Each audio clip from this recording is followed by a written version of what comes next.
So I am pleased first to introduce the part of our agenda that we're on, the Strachan Donnelley Lecture on Conservation and Restoration.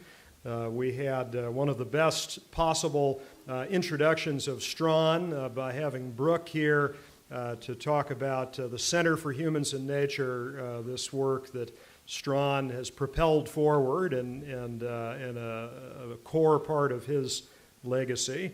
And of course, our hearts are with the Donnelley family today as Vivian goes through a very difficult time. I think that she and I think that Strachan would be pleased at the next introduction I'll make, which is of our Strachan Donnelley lecturer this year, Liz Carlisle. Liz, for those of you who were here last year, Liz was here in spirit. You may remember a reference at one point to the tenets of a critical agrarianism, 6 or 7 concepts to keep in your back pocket in order to make the agrarian canon alive and relevant for today. That was Liz. That was her work, a paper that she wrote. Liz, she basically has done the normal stuff, upbringing in Middle America and Montana. And like you do, if you have a typical Middle American upbringing, she went to Harvard University and graduated summa cum laude in folklore and mythology. And, normally, like you do, if you're a Harvard student, while you're still a student, you embark also on a career in country music, and you become a nationally known country music singer, opened for Travis Tritt and Leanne Rimes, and release a couple albums, and then musicians. As you're just on the climb upward, you put down the guitar and you go to University of California, Berkeley, and get yourself a PhD in cultural geography, and get a job at Stanford, and then like you do, usual stereotypical stuff, if you're a California academic, you go back to Montana and you write this insightful grassroots, soil-level, intimate biography, intimate story of alternative agriculture in Montana, Lentil Underground, some of you may be familiar with.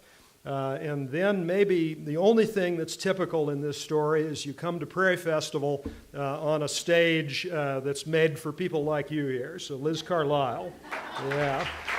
Mm-hmm.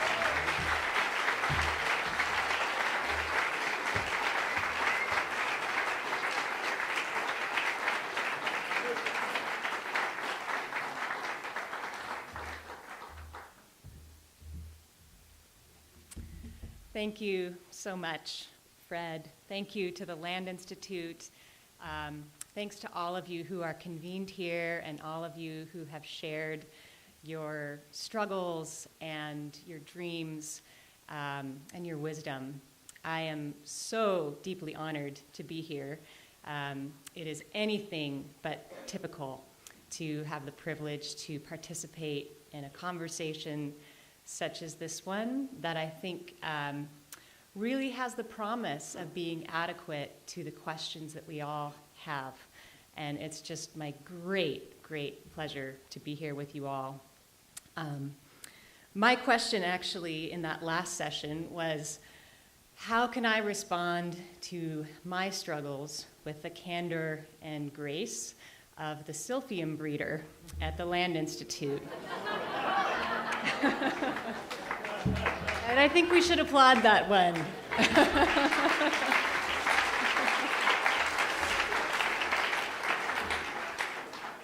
At the Ecosphere Studies gathering that I was also privileged to be part of in July, Aubrey reminded us, and this is actually a difficult one for me, about the human estate of grief and joy, and actually the importance of being candid about our struggles, and that if we can't name our struggles, we can't hold them together as a community, and how critical that is, and that actually that's a great, great gift when we're able even to acknowledge to ourselves what those struggles are, and then to be able to acknowledge them to one another.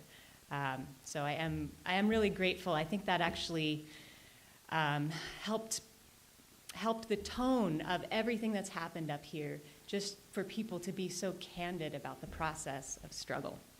Because that is part of the story of any joy. And if you're in that stage of the joy, it can be a great relief to know that others that you greatly admire have also experienced that stage of the joy, the struggle stage. So I'm inspired by the theme of this year's Prairie Festival, Economic Transformations for Ecological Civilizations, Economic Transformations for an Ecological Civilization. And I've titled this talk, What's Beneath the Triple Bottom Line? Because I want to engage with the conversation that I think is vibrant in many parts of the world right now around a new philosophy underlying business and economy. And I think to kind of put it more in the terms that Fred put it in for us earlier in this gathering around actually the foundation of economy, this how we live well, how we live with each other. And so I want to engage in this conversation that's been going on around sustainable business and social enterprise. So business models that measure success by metrics beyond profit, that do take community and nature as measure or attempt to. And the reason I've titled it What's Beneath the Triple Bottom Line is that just as the Land Institute has this perspective on ecology and farms, that we need to look beneath the soil surface to really understand what makes those systems prosperous, I think that's exactly what we need to be doing when we think about our businesses and our economies, is looking deeper, looking beneath the triple bottom line to a world that I think operates much like the world within the soil. There is a lot of dynamism and exchange going on underground, and you may see these single plants coming up above the ground, but that sort of isolated sense of this plant is tall, this plant is short. Underground, there's a lot of dynamism, and there is this sort of sense that we prosper together when you think about a soil ecology. And I think that's also true of the really great businesses that are taking on this challenge of an economic transformation that could undergird or support an ecological civilization, that they're attuned to what's going on beneath their triple bottom line. And so I'm going to start by taking inspiration for my talk today from a Montana farmer I interviewed in 2012 about how his philosophy of agriculture had changed since his transition to a more ecological way of farming. I used to farm up, the man told me, explaining that his whole operation was previously geared toward maximizing yields of his wheat and barley crops, which had the effect of gradually translating all the fertility of his soil up through his plants into seeds that were exported off of the farm and overseas. But he'd since done a literal 180, the man continued, reorienting the whole operation toward building and sustaining the health of his soil. Now, he told me, I farm down. I think this farmer's paradigm of farming down, of farming for the soil, is an apt characterization of what's happening here at the Land Institute, which has overturned traditional, conventional, you might say, or you might say this has not really been the convention for very long, plant breeding wisdom by insisting that the measure of a grain variety's success is not what you see above ground, but in fact below ground in its roots. And this focus on roots, which is so important to our agricultural ecologies, is, I think, equally important to our agricultural economies, which has been suffering from an above-ground paradigm for much of the past century. And to illustrate how I think a more below-ground orientation can help us bring a more sustainable agricultural economy to this challenge, I want to tell you the story of what I consider to be one of the most successful social enterprises, roots-oriented businesses that I know. A 30-year-old specialty organic lentil and heritage grain business in Montana called Timeless Seeds. And I had the wonderful pleasant surprise that David Owen is here with us today, and I'm going to bring him up here during Q&A. David Owen, one of the founders of Timeless Seeds, one of my great teachers in this lifetime, really. I've been really privileged to spend time with him and talk with him about these ideas. But before I tell you a little bit about Timeless Seeds, I'm going to start with a seemingly very different story about water quality in a lake in Wisconsin. In the summer of 1993, Madison, Wisconsin's centerpiece, Lake Mendota, began sporting a worrisome toxic algal bloom. The immediate culprit of the turbid water was obvious.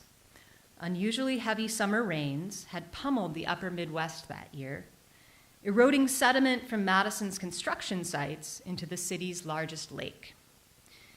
It would have been tempting to simply curse the rain, or perhaps the construction companies.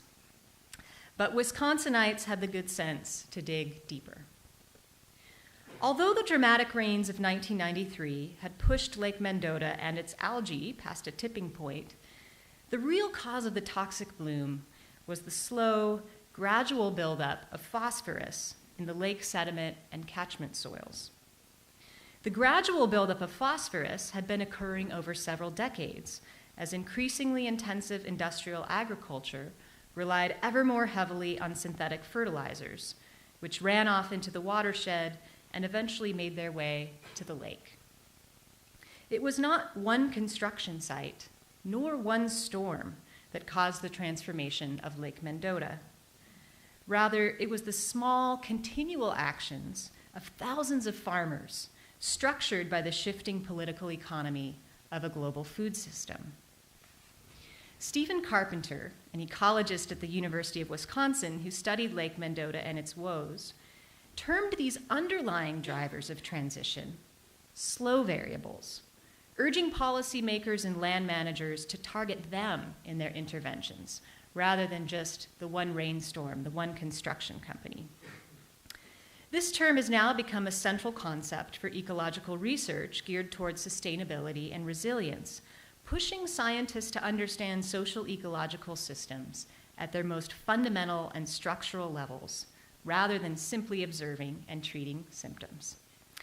So I read this paper as a graduate student, and it was with Lake Mendota and Stephen Carpenter's paper in mind that I ventured back to my home state of Montana in 2012 to conduct dissertation research on transitions to ecologically diversified farming systems.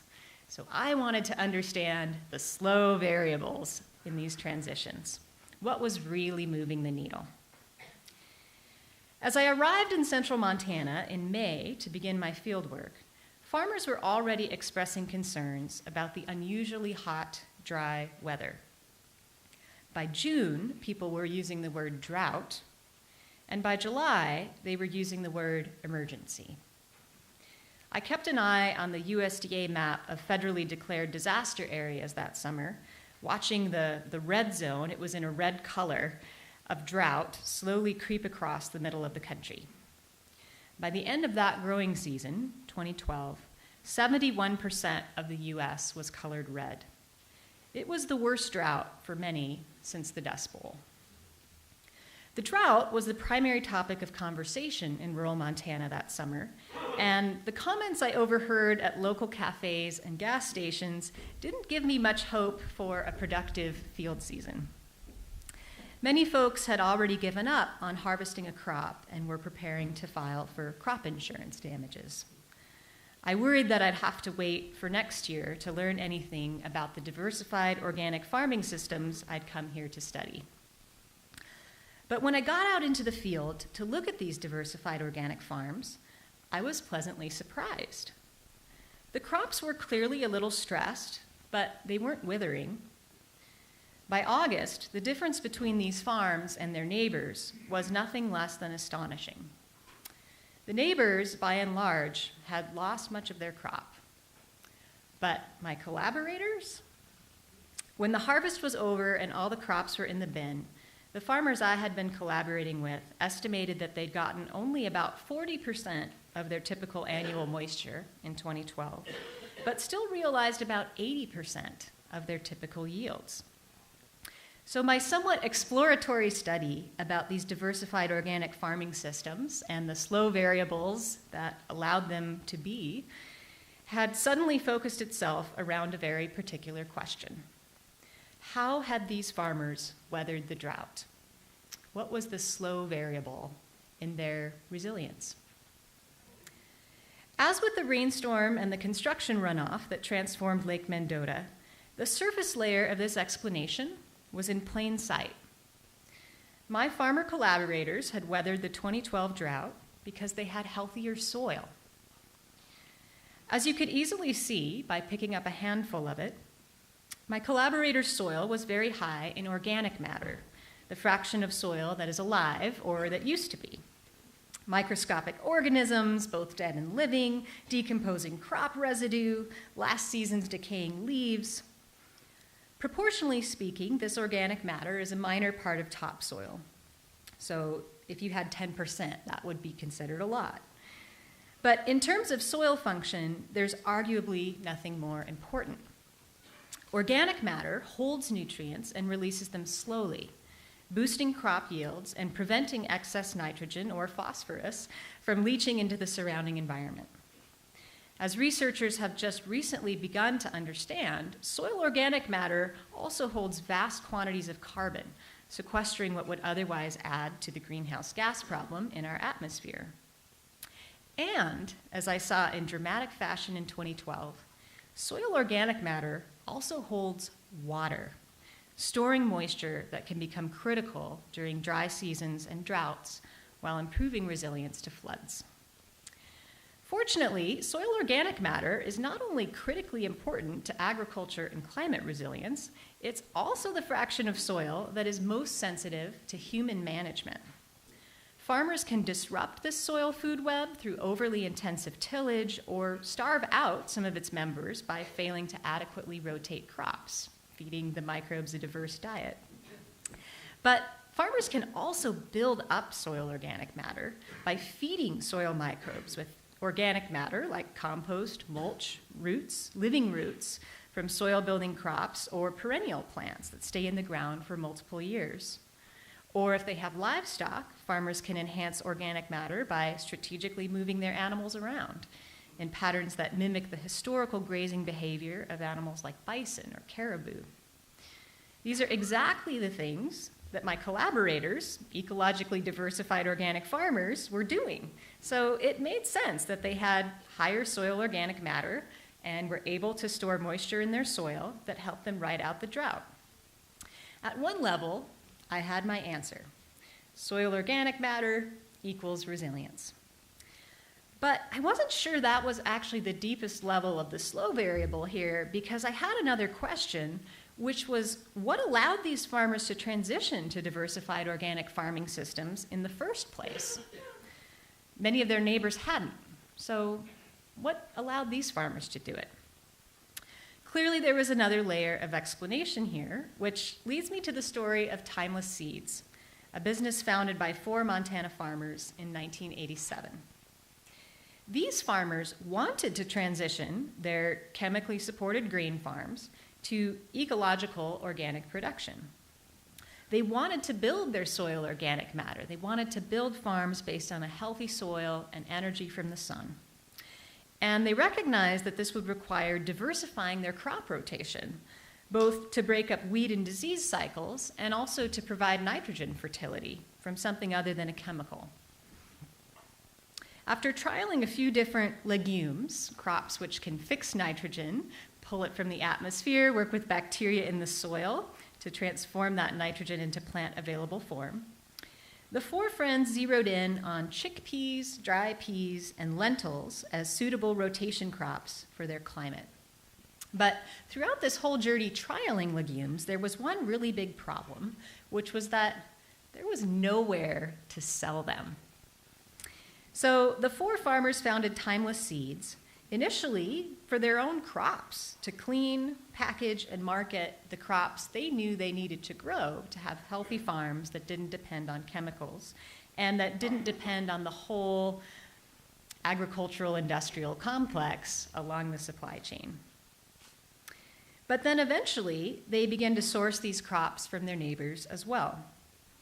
Now in its 31st year, the business is sourcing leguminous rotation crops and heritage grains from, this is actually not probably the most current number, but I'm going to say some 40 organic family farmers, and David can update me there, contributing millions of dollars to the rural Montana economy.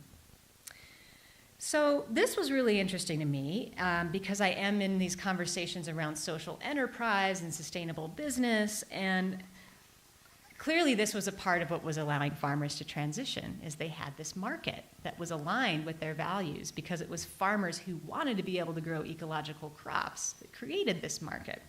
So I studied Timeless Seeds' business model exhaustively, thinking perhaps this was the slow variable in the system, the epitome of what green business advocates call the triple bottom line.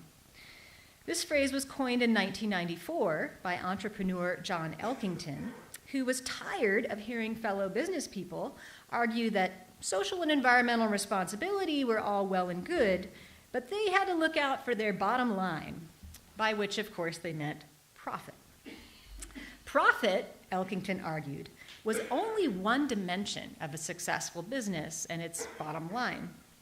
The other two elements were people and planet. Thus, the triple bottom line: people, planet, and profit. In the wake of Elkington's challenge, businesses began crafting triple bottom line strategies and calling them that, with some even making legal commitments to them.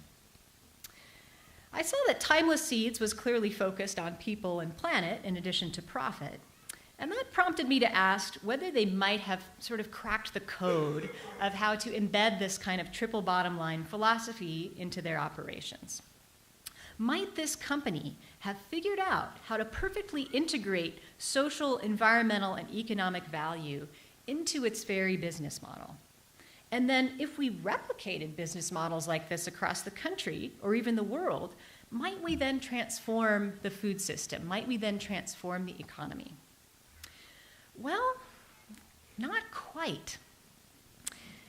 In the course of my research, I not only learned about social enterprise, various forms of value, and things like the paperwork involved in organic certification, the business side of the animal, I also learned a lot about lentils themselves, the crown jewel of Timeless Seeds' whole operation. These little drought-resistant plants had an ingenious way of resourcing themselves with the nitrogen they needed to grow. By associating with rhizobia bacteria in the soil, they were able to take nitrogen from the atmosphere, where it is abundant, and transform it into plant-available form. But what was most interesting to me was that the lentils didn't use all this fertility themselves for their own seed, but left some behind in crop residue, building the common store of this fertility in the soil. Just like the farmer I talked to, these lentils were, in a sense, farming down, not just up.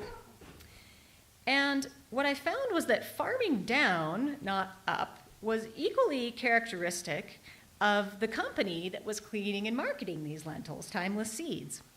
They weren't investing in their triple bottom line so much as they were investing below their bottom line, in the fertile social underground that underpinned not only their business, but the entire ecosystem of which it was part.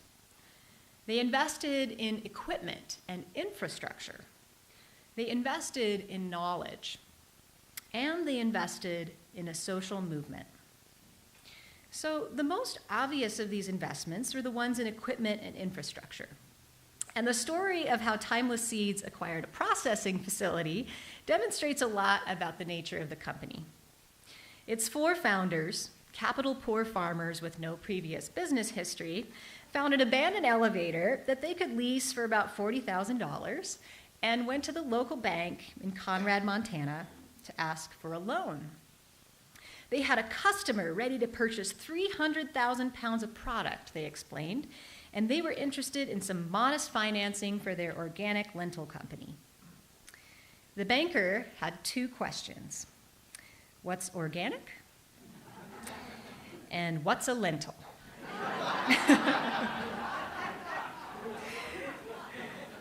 I stole that joke from Dave Owen, but it's one of those that's funny because it's true.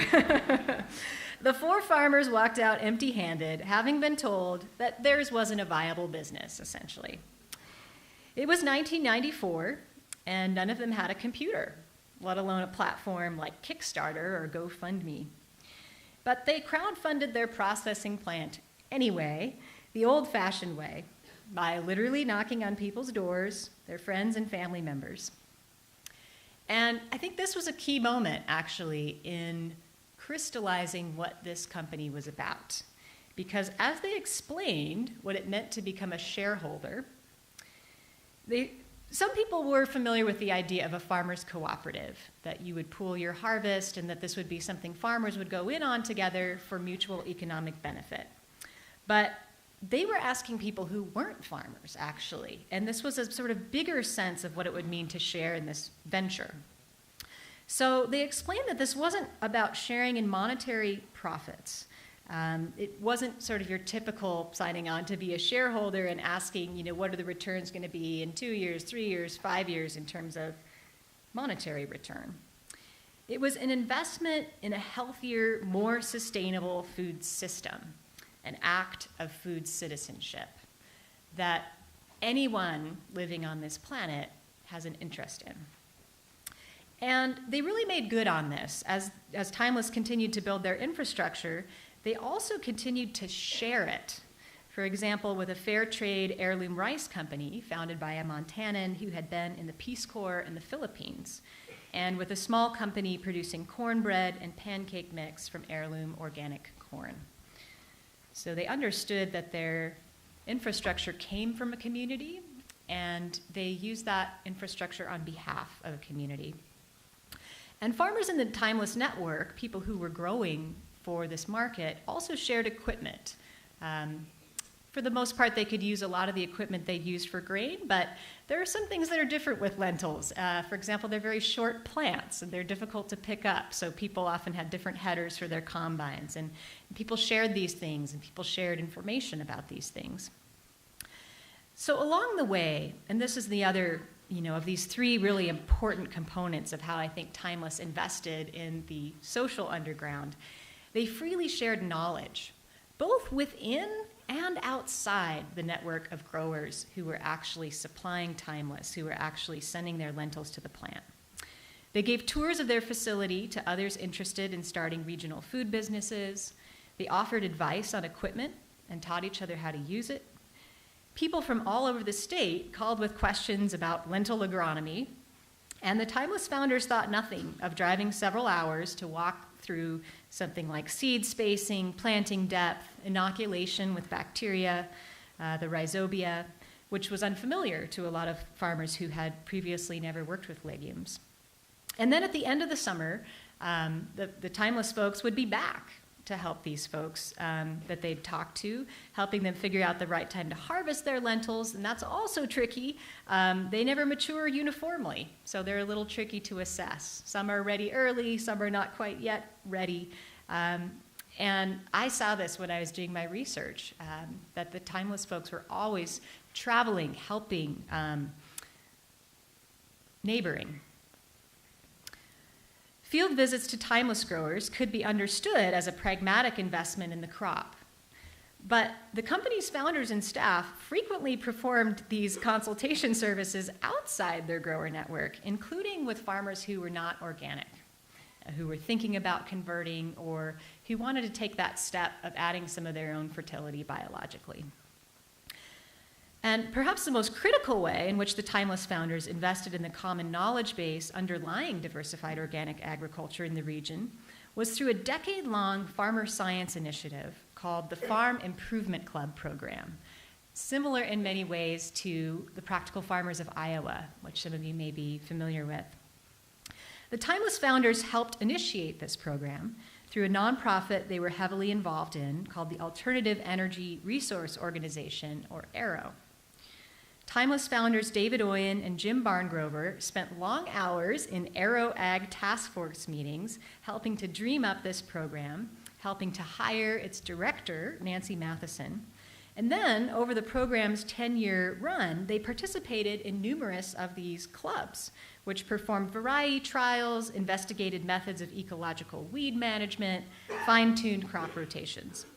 So in all, over 500 farmers participated in 120 of these clubs, gathering each December to share results among all the clubs, and then also throughout the summertime, educating their neighbors and each other at summer field days. So this was a really important part, I think, of how Timeless invested below the triple bottom line in this common store of knowledge that I think was critical to transitioning chemically dependent wheat monocultures to diversified organic systems. This sharing of results, of trying, of sharing the struggles, of sharing what didn't work as well as what did work, so that everybody could move forward together faster. So this brings me to the final and perhaps most fundamental way in which Timeless invested in the social underground that supported its own triple bottom line. The infrastructure and equipment were important. So was the knowledge. But underneath it all was a multi-generational social movement, a moral economy built to uphold the principle that prosperity should be shared along the entire supply chain, with generations yet to come, and with the non-human members of the community, more than human community. And this social movement, I found as I started talking to people, traced its roots back to an organization that many of the Timeless farmers' parents and grandparents had belonged to, the Farmers Union. When grain monopolies pushed farm prices down at the turn of the 20th century, the Farmers Union responded by organizing farmers into cooperatives that negotiated for better prices and provided farmers with seeds, equipment, and services. But alongside this economic function, the Farmers Union played equally important roles lobbying policymakers, educating young people and the public, and knitting together the social fabric of farm communities. Farmers Union members cooperated in more ways than one, embedding social norms of mutual aid into the rhythm of community life, with barn raisings, branding parties, and sharing of equipment and labor. So, one way to tell the origin story of Timeless Seeds is to say they were a product of their time. And you could look at the history of how the Timeless founders met and see that they met through the Alternative Energy Resources Organization, which was started in the early 70s by a group of Montana young people connected to the larger ecology movement sweeping the country at that time, connected to the larger social revolution instigated by 60s counterculture. So you could tell this origin story horizontally as part of the movement of that time. And that is part of it. But there's also a vertical piece to this origin story. It was also true that many of the Timeless farmers and Farm Improvement Club members had grown up going to Farmers Union camps, or had parents or grandparents who had participated in struggles for parity, which Barry spoke about earlier, the struggle to restore parity. There have been very few instances of actually having it, I think, in agriculture in this country. So this word parity was familiar. This concept of parity, of fairness, was familiar to many of these farmers, and they were carrying these social norms into a broader understanding of the community within which these principles of fairness should be practiced, from the farm community, the homestead, to really understanding that they were part of both a global village and the more than human environment, as well as future generations. What would it mean to practice that same kind of social norm of mutual aid and parity with that expanded sense of community? So in short, the Timeless farmers were not just practicing agriculture. They were investing in the creation and maintenance of an agriculture that shapes what it means to farm, what it means to do business, and critically, what it means to succeed. And the fruits of investing this way, I think, in the slow variables below the triple bottom line are manifold. As anyone at the Land Institute can tell you, deep roots are the secret to anything you want to grow and sustain over the long haul. And I don't think it's an accident that Timeless has managed to hang in there for over 3 decades. They went deep, they went slow, and they have weathered everything from drought to hail to market fluctuations. And just as you can't understand Timeless Seeds investments by looking only within the business, you can't understand its success that way either. Make no mistake, the successes of the business itself are worthy of commendation in their own right. It's quite a feat to support some 40 organic family farms by marketing the rotation crop they need for a healthy farm system. And it's also quite a feat to sell so much of this crop that nobody had heard of when he got started. But by far the larger achievement of Timeless Seeds' investment in their social underground is what's happened all around them. Conventional farmers in Montana are looking over the fence line and cover cropping. They are diversifying their rotations. So here's some USDA figures for you. In 1987, when Timeless Seeds got started, just shy of 2,000 acres of lentils were harvested in the state of Montana on a total of 30 farms. 1987, 2,000 acres of lentils. So this went up to 2,500 acres in 1992, then a pretty big jump to 12,000 acres in 97, 22,000 in 2002, and then up to just shy of 88,000 acres in 2007. By 2012, 25 years into Timeless Seeds, harvested lentil acreage had grown to almost 200,000 on a total of 438 farms. So a 100-fold increase in lentil acreage in Montana in 25 years. Clearly, the Northern Plains are experiencing something of a pulse crop revolution. Pulse crop being the edible seeds of legumes. It's not just lentils. Chickpeas and other crop Timeless Seeds sources and markets are spreading at a similar rate.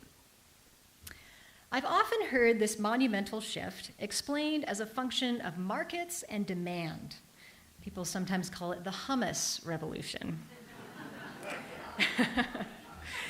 I've heard it chalked up to low grain prices that have forced farmers to find alternatives. And I've also heard it ascribed to a change in federal crop insurance policy that made it less risky for farmers in places like Montana to plant crops other than wheat and barley. They could get crop insurance for pulse crops, and that made a difference in people's willingness to plant them. And I think all of these explanations are true. Eaters do help shape the food system, so the hummus revolution is a real thing. The industrial commodity model is failing, and many farmers do want out, so low wheat prices are a part of the story. Farmers do need a safety net, and it's important that access to federal programs rewards crop rotation and soil health practices rather than punishing them. So federal policy is a part of the story too. But these factors alone don't explain why there are so many more lentils on Montana farms than there were 30 years ago. These factors enabled the pulse crop revolution, but they didn't cause it. To understand the driver of this change, we need to look beneath these bottom line factors, even the triple bottom line factors, to the more fundamental principles and relationships that undergird everything that happens in farm communities. So I'm going to close by reading a short passage here from my aha moment of what the slow variables really were that allowed farmers to transition to diversified organic systems and be resilient in the face of not only the 2012 drought, but I think that became for me symbolic of the much larger struggle that we're all speaking about and trying to find a way through here at the Prairie Festival. So this is a little section of Lentil Underground called You Can't Do It Alone. Much like a newly initiated legume farmer, I want to think that lentils are a straightforward substitute for synthetic fertilizer, a cheaper, more environmentally benign alternative. To some extent, this is true.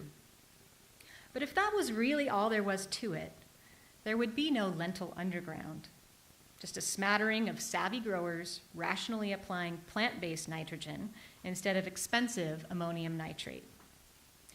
But the fact is that biological fertility is more than just a different nutrient management approach. It's an entirely different way of life, one in which time and space broaden considerably, and the illusion of control falls apart. Building your soil biologically is not a precise prescription for a particular crop, but a contribution to a larger ecology, subject to independent variables, geologic time, and global biogeochemical cycles. You will not capture all the value on this farm in this year. You cannot individualize your return. To build biological fertility is to build community, to accept interdependence with other creatures and foster a common benefit. This way of life cultivates a new kind of awareness, a new empathy. You have to pay attention beyond this homestead. You have to pay attention beyond this season. Planting organic lentils and all the other crops that go with them becomes part of who you are, what you are conscious of, and how you see the world. It forces you to listen more deeply, more expansively. And it softens, to some extent, the borders of the self. This is the great irony of the lentil underground, or perhaps its secret. What rugged individualism brought together, only community can sustain. Thank you.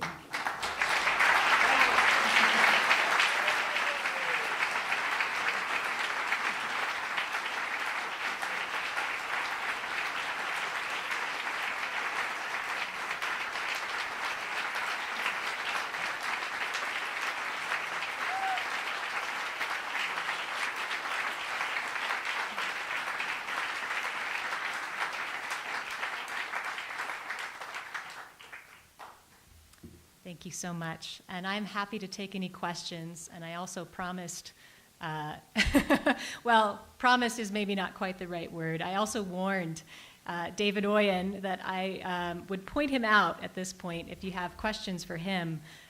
He really lived the story that I've been drawing on. And normally I just ask him when people ask me questions. So he's actually in the room. So we can both answer questions.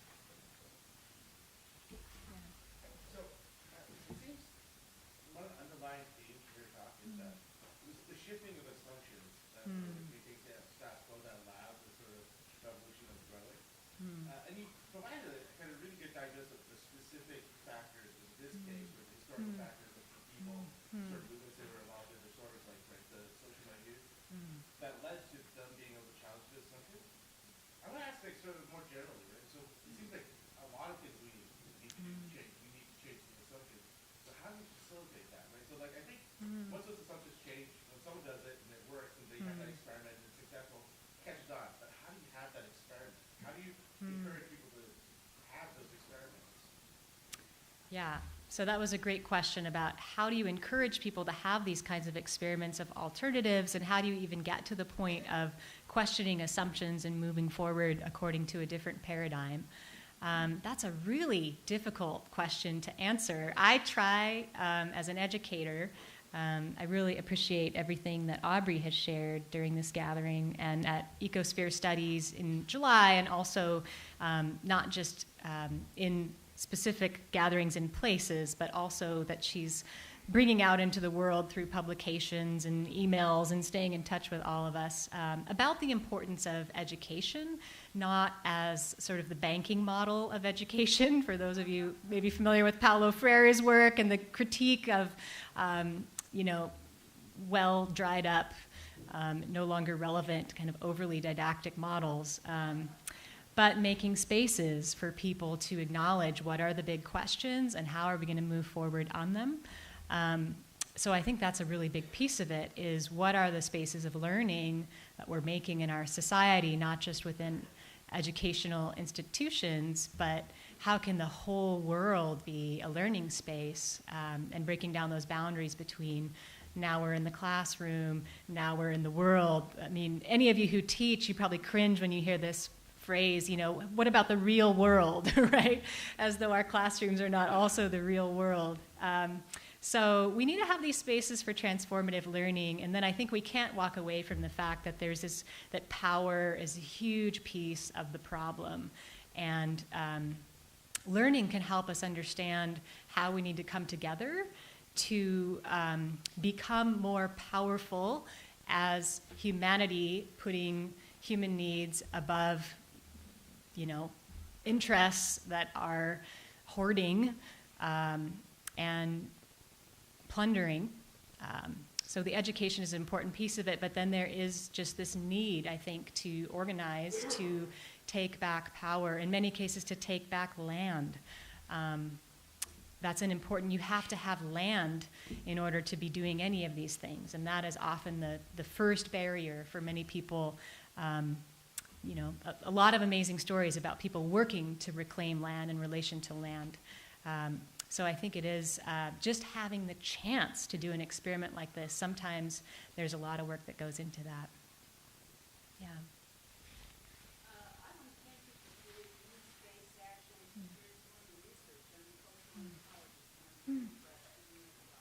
Oh, thank you. And thank you to all of the anthropologists and ethnographers and more broadly, I think, stewards of cultural stories that have been my teachers about the importance. There's a story underlying how we all do everything individually and collectively, and it's important to actually, I think, explicitly look at what those stories are, and to be stewards of the stories that are going to help us meet these challenges. Yeah. I run a multi-farm CSA here in town, the Global Food Subscription Service. That's a box usually what the amount of produce we need. And one of the problems we run into is that growers say, well, I want to grow more diversified crops and I want to do but I want to make sure there's a market. And so we do some of, we cover some of that with the CSA, but it's not big enough, it's not yet. So my question is, the farmers that plant seeds created that market. That's a lot of work, there's a lot of complicated information. How did they do it? Yeah. David, come up here. You need to come up here anyway because everybody needs to know who you are.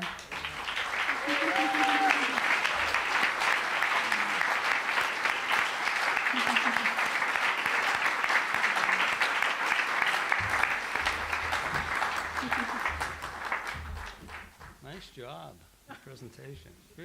It was actually fun being here. Liz did not know I was coming, and I did not know what she was going to talk about. So we had two surprises. Wow. It's a big question, I guess. I mean, in our experience, maybe it just boils down to the 3 Ps. Perseverance, right? Patience, and passion. The perseverance comes because, there just is a lot of roadblocks out there, Some of them inside each of our hearts, inside our minds. Some of them, as Liz pointed out, are, kind of more institutional and maybe, power-based. Or, in our case, went to the bank. They had no idea what we were doing, to their credit. I mean, we didn't know what we were doing either, But that didn't stop us, we had that vision,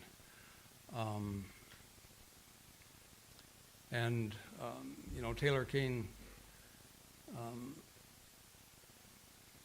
was here earlier, and one of the inspirations, I guess, in my life coming, out of academia as well. So I graduated with religious studies and philosophy. And Black Elk Speaks was one of the books that really, sort of moved me. And Black Elk said, which actually Bill Donahue reminded me of this the other night at dinner. Black Elk said that it's not enough to have a vision. In order to realize the power of the vision, you have to enact that vision on the earth so the rest of the people can see it. And I think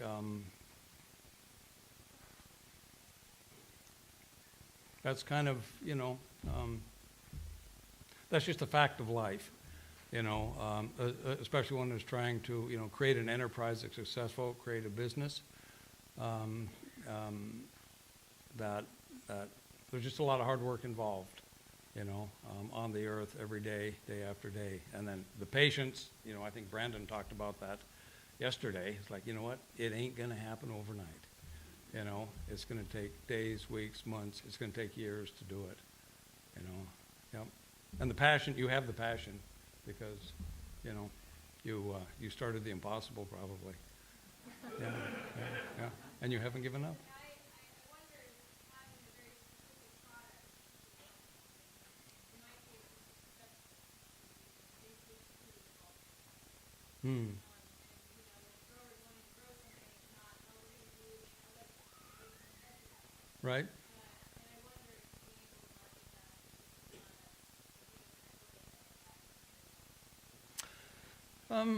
Yeah, I would actually think the opposite on first blush, just because everybody eats vegetables. Nobody eats lentils. But I guess a lot of other people are selling vegetables too, maybe is your point. I mean, there's some competition, I guess, in that sense, although, I mean, I don't know, people, and more than one person, here in the last couple of days says, well, who's your competition? It's like, that's sort of a foreign concept to me in the sense that, I don't really think, in terms of competition. I mean, who are we going to beat? It's more, who are we going to cooperate with, to make this larger vision a reality. Yeah, I know. Well, you know what? I know what you mean, 20 years, are the lights going to come on when I show up in the morning, Yeah. We should talk later. Yeah.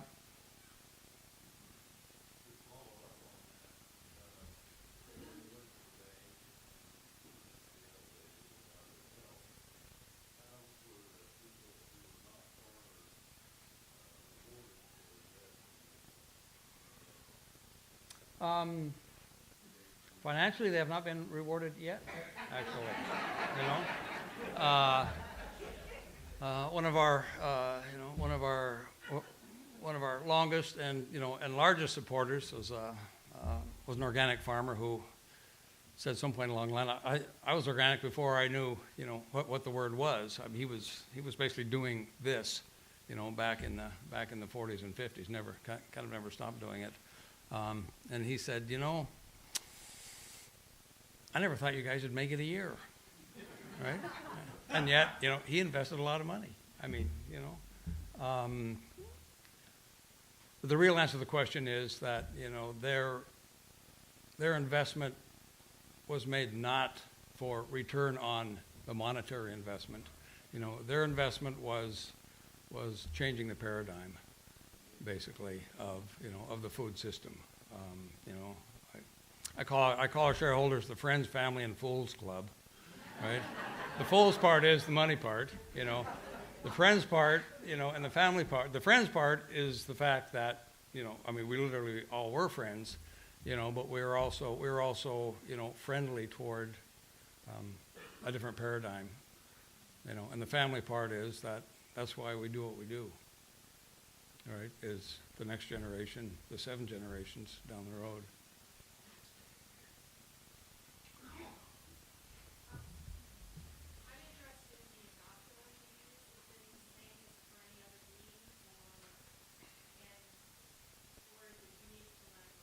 Yeah, boy, we need scientists here for this one, but the short answer to your question is, the rhizobia bacteria are specific, to certain species. So the allenal rhizobia bacteria will not inoculate a soybean, will not inoculate a pinto bean. So that leads to my second question. Did you go into business with producing the inoculant to help other farmers? No, that's a complication, kind of, industrial process that, I'm not that interested in, and not smart enough to do either. Right? Is there someone in the balcony? I know we can't see the flower. Good question. All right, we're still oh, yes, I see a hand in the balcony. From the choir here, I'm not sure that I heard clearly everything that was said. I haven't heard anybody address the political side of this. All that you're saying is making sense, but at some point or other, it's very likely to be a confrontation between Wall Street and the banks and the people who control a capitalist society. And I wonder if anybody is thinking about that side of it and how hopefully you would deal with it if you get to that point. In fact, that you're not thinking about it now because you consider it so remote, and you're not being noticed by these people because so far you don't have a lot of farmers planning for any of those crops and threatening the establishment. I just wonder if you've got any thinking about what happens when you are a threat to the given position that you're talking about. He asked about thinking. That's your department. I'm going to restate the question, and then David is going to answer it. The question is, what about the political side of this, and what do you do when an effort like this gets large enough and powerful enough to threaten the establishment, Wall Street, those who, maybe currently have power in our society and our agricultural systems? How do you manage that confrontation?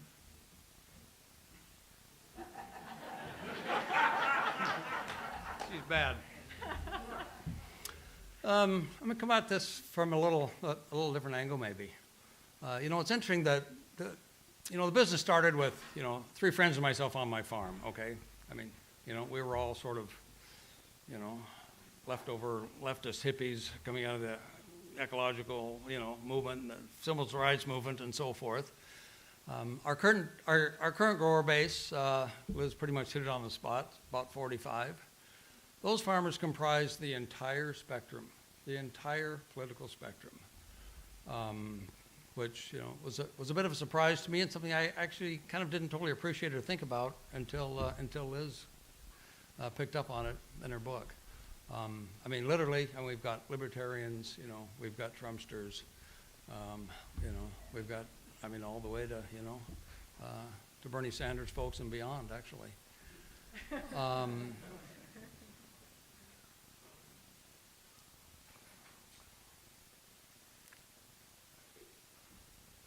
The signature on my email is a quote from Buckminster Fuller, and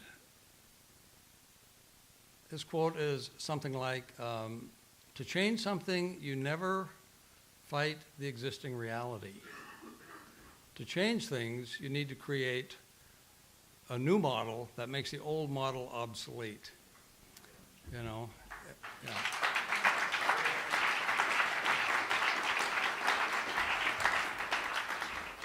And I really think that's where we are. Especially currently, but maybe always. It's just with that new model.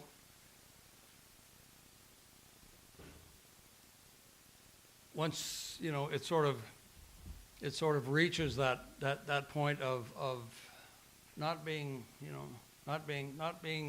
the model of just a few or just a certain segment of society, of certain whatever political or social segment, but it becomes kind of more widely obvious that what we're doing now is obsolete, right? How can we do things differently? And the Land Institute obviously is a perfect example of that. And I think on the political landscape, I think that's the case. I know that's not really answering your question, but 30 years ago or 25 years ago, we went to the bank. They said, "What's a lentil? What's organic?" 5 years ago, we went to a different bank, but it was a bigger bank, and they couldn't wait to write us $1 million check to expand our organization. Things have changed, that's all. Things do change, and all of us in this room, in our own small way can kind of help make that happen.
So her question is that a question? But before that, I think you raise a really important point about, first of all, I am not an economist. I do teach at Stanford University, which is heavily focused on business. Many people come there wanting to do whatever work it is they are passionate about within the sphere of business. And so I've gotten interested in being in conversation. Many of my students, in particular, are interested in everything we're talking about here, and they want to be a social entrepreneur, and that's kind of that's the culture there. And I have actually grave concerns about that culture, that there's not more of an emphasis on public service as a path of work, or any number of things one could do besides business, and particularly large corporate business, which many of my students are interested in. I think the kind of going narrative is that these businesses are very large and they are marshaling large sums of money, therefore they have a lot of influence, therefore the most powerful position you could be in, looking to have an impact, would be to place yourself within that business and try to encourage them to move towards corporate social responsibility and a sustainability approach. So on the one hand, I'm somewhat discouraged that that is the limitation of the ambition of some of the young people that I talk to, that these institutions must be as they are and we must work within them. But I also think it's worth taking seriously that ambition. And so I've been basically trying to learn and trying to translate and trying to be in conversation with this whole world, because I do think that many of my students can do a tremendous amount of good. Your specific question was about B corporations or benefit corporations, which are one of the most explicit ways in which businesses have worked to translate a triple bottom line philosophy into actually changing the legal charter of the business so that it's legally responsible to stakeholders beyond just shareholders. And so the business, theoretically would have some legal protection if they decided to do something based on their values that was maybe not the best thing for increasing the value of their shares, if their shareholders were to come knocking on the door and say, wait a minute, let's not do it that way because we could be making more profit. So I think it's a really interesting structure. And I know a number of people who have gone through the process to certify. You can both certify and you can change the legal charter. There's kind of two stages of taking on this commitment that have done that. And I think it's important to continue trying to innovate models like this, because as valuable as it is, I think, to the woman who's doing the CSA, the best way to know about the business practices of the people you're supporting is to know them and for them to be in your community. And I think that form of sort of community audit, Eleanor Ostrom's work was brought up earlier. That is really the secret to many sustainable systems, people managing commons together. We also, I think, are going to have to figure out ways to do that at a distance. That's one of the big challenges, I think, of a sustainable food system, is that I think we do need some degree of trade. It's been part of human society for a really long time. I think it does have a place, not the place it has in our agricultural systems now, but we are going to be exchanging things at a distance. And so what can we do to have the same level of trust and sort of knowledge about what's happening across that distance? And I think B corporations are one attempt, much like organic certification is an attempt to establish that sense of some kind of community audit and a process of trust. Yes, I'll say when I have an apology to make, which is that I did not appear at the book signing last evening from 5 to 6 in the bookstore. I was really caught up in the research plot tours, which were fascinating. And this is just my second time to the Land Institute. I don't know when next I will get back here. So I apologize for being absent, and I'd be happy to sign any books. I'll be around here. I'm not rushing off.